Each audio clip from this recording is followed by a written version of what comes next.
everyone, it is me again.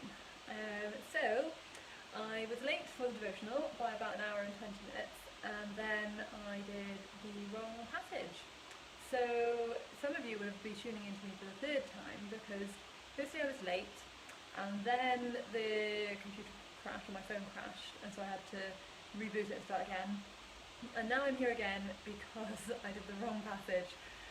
So we've deleted the previous video, and here I am ready to share with you from the correct passage for today, which is Luke 21, verse 5 to 9. Oh gosh, I'm so wrong again. Hi Jaflane, it's good to see you.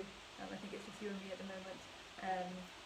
So the passage I shared earlier was really difficult and confusing. So I thought, yay, I get to have another go with another passage. And I was thinking it's going to be great because we're in like the Easter story. There's some really good stories in there.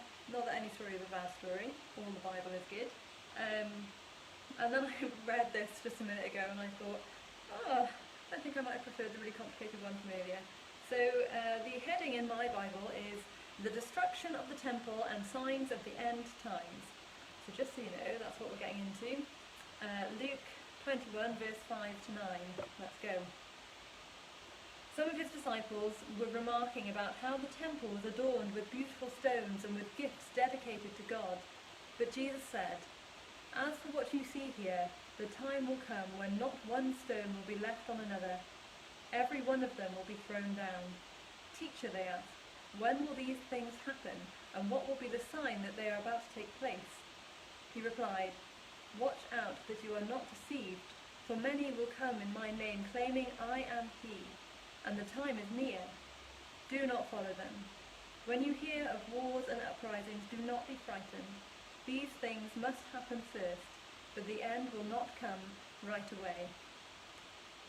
So we need a bit of context for this.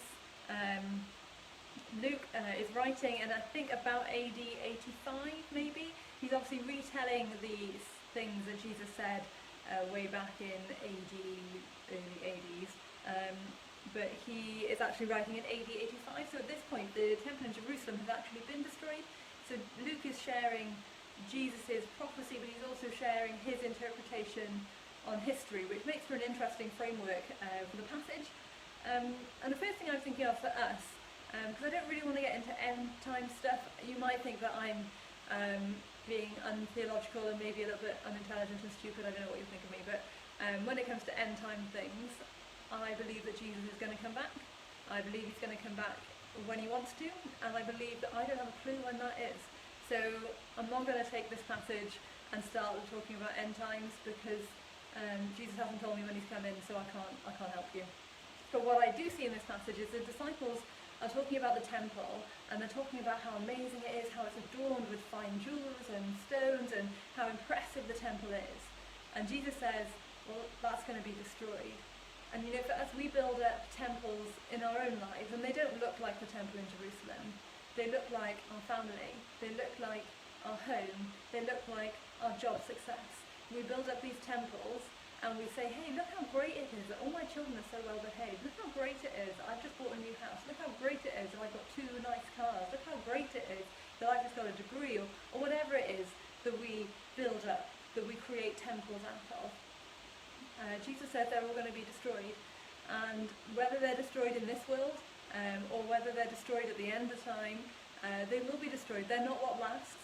What lasts is Jesus, is God, is our faith in him, and we need to be prepared to lose everything when we follow him. All our security, all the temples that we've built up, they're all going to be lost. They're all going to be destroyed, but Jesus won't be, and if we cling on to him, then we won't be either. So that's me again for today. Third time lucky, I guess. I think I'll see you tomorrow at 12 for prayer. It'd be really nice to have some people join me.